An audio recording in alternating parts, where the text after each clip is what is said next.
Welcome everyone. We will be talking about strategic formulations in this video. So, business level strategies, what do we understand by the word?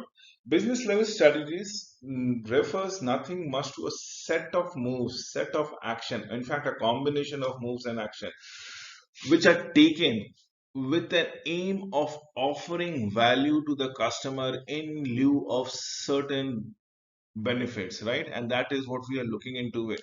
When we are offering certain values to the customer, we are also ensuring that we are capturing our market share and keeping competition at bay. So by using firms' core competencies in an individual product or service market, it determines the market position of an enterprise in relation to its rival. Business level strategies are mainly concerned with firms having multiple business, and each business is considered a strategic business unit. Now, basically, when we talk about strategic business unit, we need to understand a business is there or not only for profit generation but also to make a mark and have build a reputation over a period of time, a longish period of time. That is the very motto for why they take a series of action, a series of decisions, which might be competitor led, which might be market led, which might be customer based, as the case might be. This is what business level strategies would be looking like.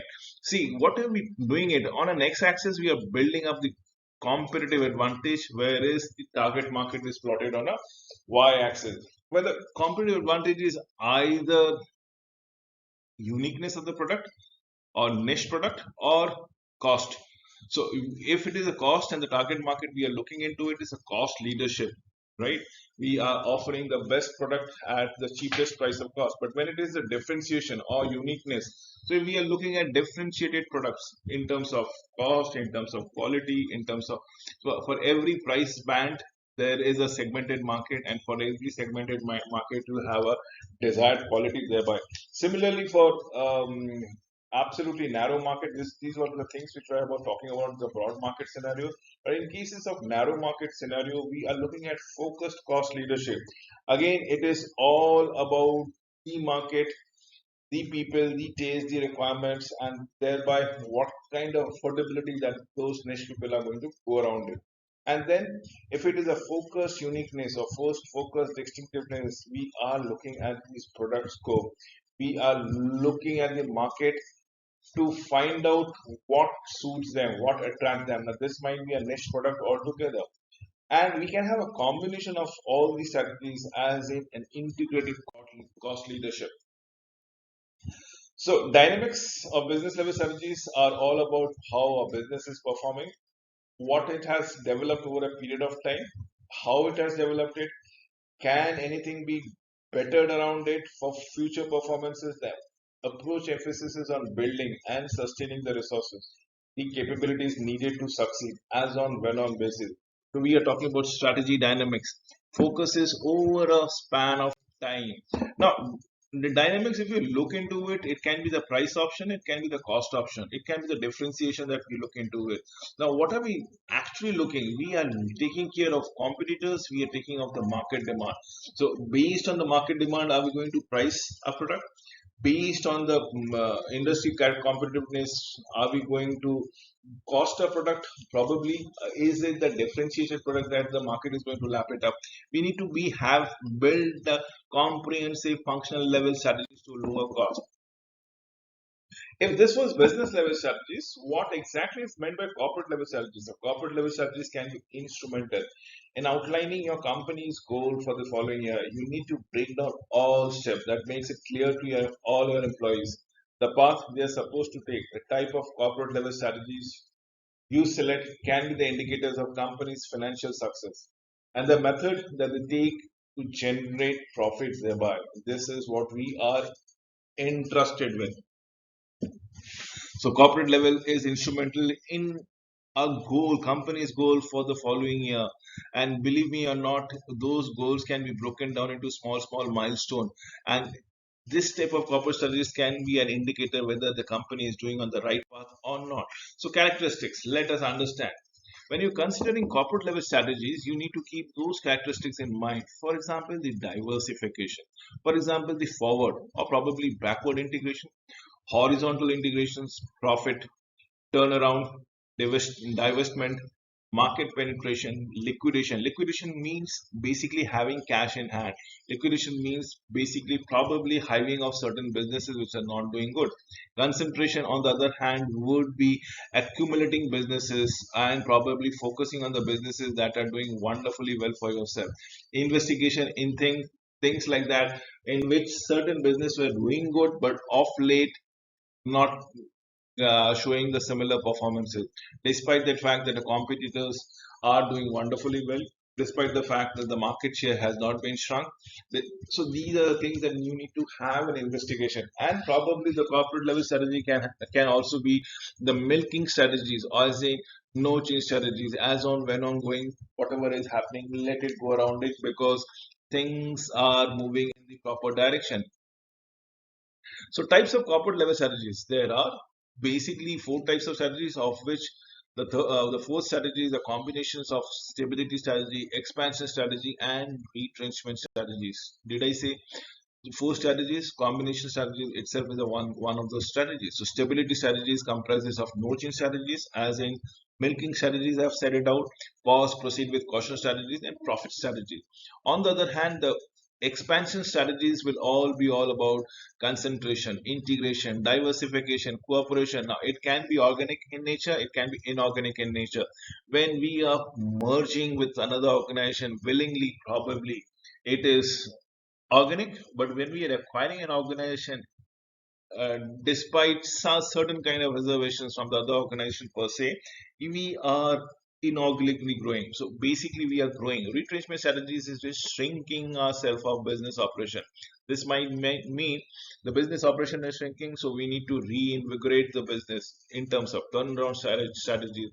In case we decide not to reinvigorate, we'll let the business go, and that is what is meant by liquidation and divestment strategies. Liquidation can be complete dismissal of the business altogether, the infrastructure, you sell it off, or divest to be part of the business that can be sold off. And the combination business is what has been meant, which can be simultaneously and sequentially, or combination of both that comes around it. So let us begin with an expansion strategy. Expansion strategy is synonymous with growth. With growth strategies, a firm seeks to achieve faster growth, compete, achieve higher profit, grow brand, capitalize on economies of scale, have greater impact, or occupy a large market share. This may entail acquiring more market share through traditional competitive strategies, entering new markets, targeting new market segments, offering new products, offering new services, expanding or continue to improve on the current operations as on when on basis. So this is what is meant by the expansion strategy thereby. So what are they? I have shown it in this graph a number of strategies that comes around it. If you look into it, it starts from concentrations, integrations, diversification, cooperation, and internalizations. So these are the types of expansion strategy that comes around it. Again, repeating it: concentration, integration, diversification, cooperation, and internalizations. So, why do we pursue about it? The expansion strategies, because we are doing good something, right? If we are doing good, why not let it do more good and bring in more profit? So, create strength. Growth companies is well known and attract a better management. Necessary for survival, frequent changes in technology happens, and definitely you need to keep abreast with the situation, abreast with the technology. Employee satisfaction: larger the size, higher the executive compensation. Higher the executive compensation, more powerful and more recognition is being given. So employee are the growth drivers out here. Increase productivity: better is at what it is doing, reducing cost, improving productivity as on when on basis.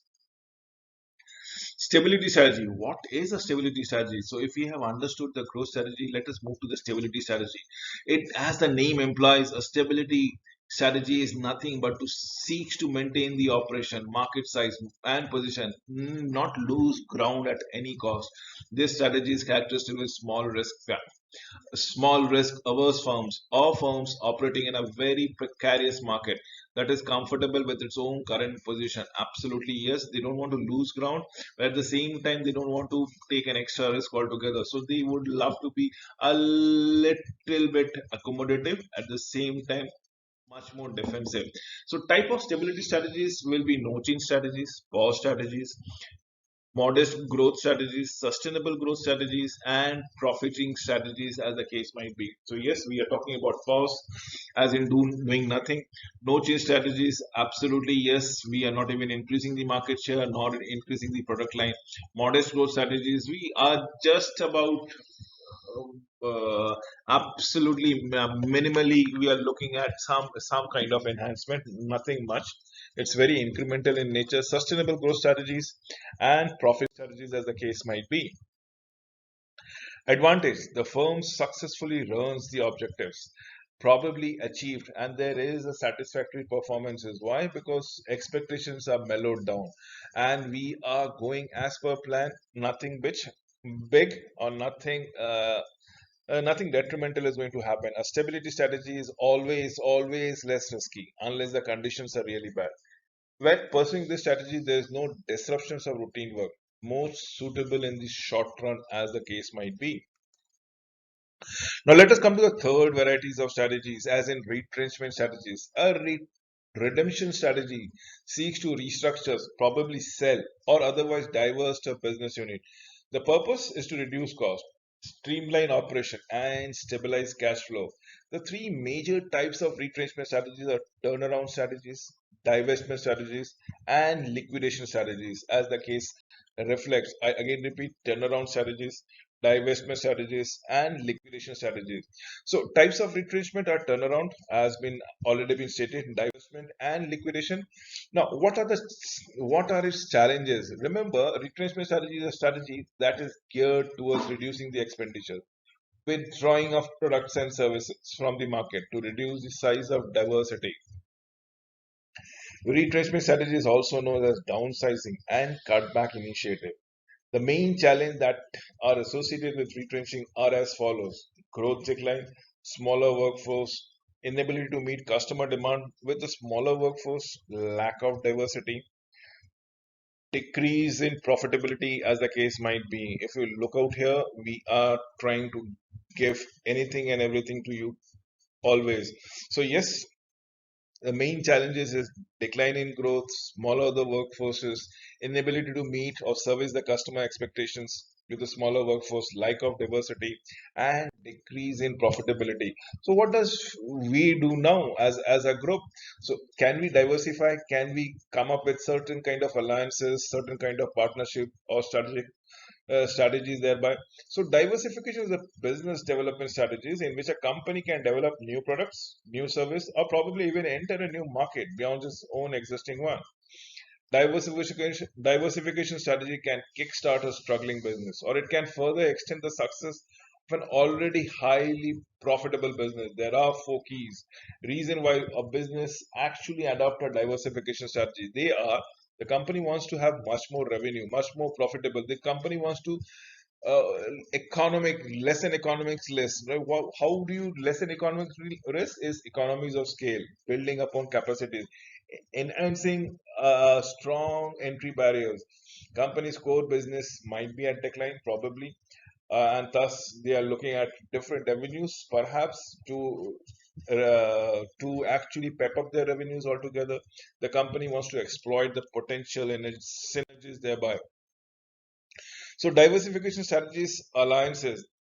Diversifying alliances allows the firms to expand into a new product, obviously to a new market, if not a new product, without completely merging with or acquisition. So you have the better of the whole world without giving a lot of your control.